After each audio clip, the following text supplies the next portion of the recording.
Christmas summer, and I would like to share with you some strategies that you can use to reduce the likelihood of challenging behavior. These strategies are from a resource titled 11 Tips for Responding to Challenging Behavior, which will be sent home with you soon. So number one is to remember to keep interactions and talking to a minimum when your child is engaging in challenging behavior. Sometimes the behavior can be attention seeking, so you want to make sure that the child is safe, but try not to have a big reaction that might encourage the behavior. And also, if the child is having a meltdown, keep talking to a minimum. Children are not ready to process what we have to say during moments of distress, and too much talking can make the situation even harder.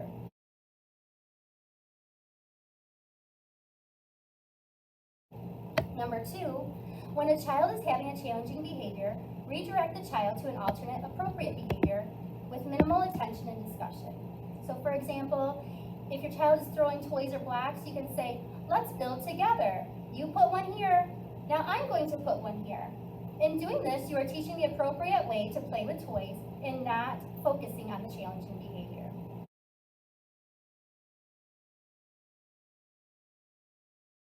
Number three, and this is very important, use positive feedback and praise when children are engaging in appropriate behavior.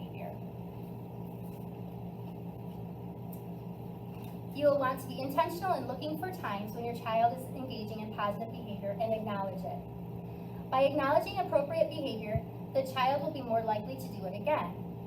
And a child nearby that might be engaging in a challenging behavior will want to also engage in appropriate behavior as well, because we all like praise.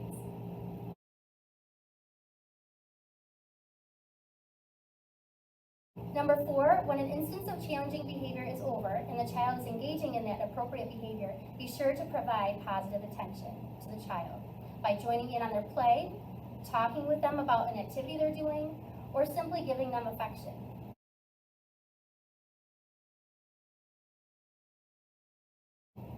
Number five, if another child gets hurt due to another's challenging behavior, perhaps a sibling, focus on the victim. Example, Sarah, it looks like you got hurt. Come sit with me.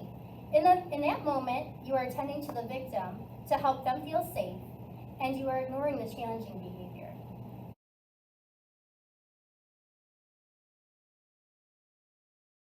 Number six, the focus should be on teaching appropriate behaviors throughout the day when the child is not having a tantrum or a meltdown. Because again, when a child is in distress, they will not be able to process what you are saying or trying to teach in that moment.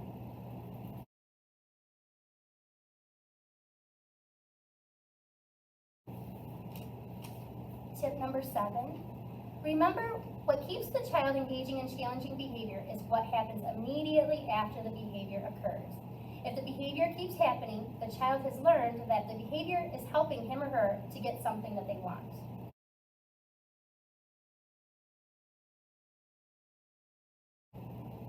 Number 8, teach the appropriate behavior you want your child to engage in and use something your child likes as a reinforcer to keep them to do it again.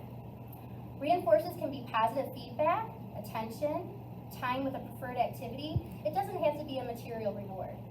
And remember to keep it simple because you're going to want to reward it often and immediately. When first trying to teach your child to engage in positive behaviors, reinforcers will need to be given immediately after the child engages in the appropriate behavior.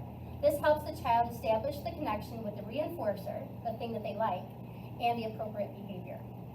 So saying something like, if you have a good day, we'll go to Chuck E. Cheese later. That wouldn't be appropriate because it needs to be immediate at this age.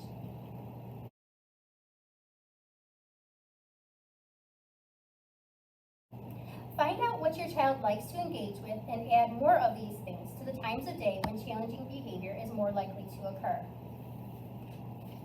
So for example, cleanup time after playing can be very challenging and difficult. So make a song to clean up to and have a fun dance party afterwards. For example, grocery shopping can be difficult. So maybe provide a scavenger hunt by giving a grocery ad to your child, and they can cross off items that they find while you're shopping.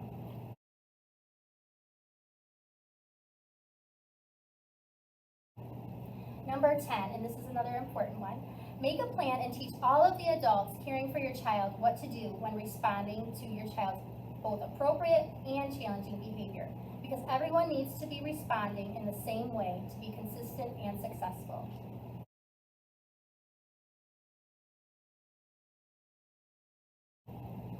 I hope you find these tips useful in helping to reduce challenging behaviors, and thank you for watching and have a great day. Bye-bye.